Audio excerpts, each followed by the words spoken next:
Hello hi friends रिएप्री Ranjit एक new blog को आपन को मु स्वागत जनाऊँगी। देखंतु मु आज पहुंची आसिक त्रिवेणीश्वर बाजार रे एपटे देखंतु सुभाष भाई पान दुकान फेमस पान दुकान तांकर एठी अधिक सबु बेले भिड़ लागी रही है। देख दीपुआ मेडिसिन स्टोर तांको पुओ एठी बुलुची कुरकुरी खाउची ठंडा पिउची।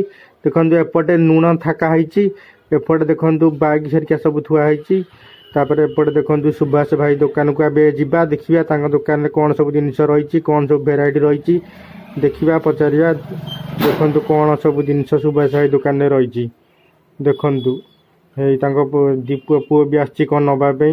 देखंतु तांको पान दुकान पूरा फेमस पान दुकान देखा एठारे कुरकुरी टंगा है। देखंतु एपटे कुरकुरी तापर देखंतु मुग पैकेट किया तापर चॉकलेट पेट्रोल पान पूरा फेमस त्रिवेणीश्वर रे।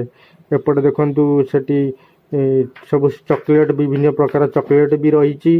ये पिलाटी आई चॉकलेट नवाकू देखंतु सब प्रकार भेराइटी जिनस रही। एपटे बुलादा बसचंती पान बिकुचंती देखंतु देखंतु फ्रिज भी रही विभिन्न सब प्रकार ठंडा एठारे मिले। आप ये दुकान को आसतु जिनस किनिकी नियंतु सुलभ मूल्य रे एठिकार जिनस मिले। देखंतु पान दुकान टी पूरा फेमस त्रिवेणीश्वर बाजार रे लोक मानक भिड़ एठारे सब लागी रुए। देखंतु एपटे भी गोटे दुकान रही। देखंतु देखंतु पान दुकान टी देखंतु एठारे दीपुआ आसिकी पान दुकान नु दीपुआ पुआ आसिकी पान दुकान नु ठंडा नै गला। देखंतु एपटे आमर दुकान रही एपटे गोटे तेजराज दुकान रही। देखंतु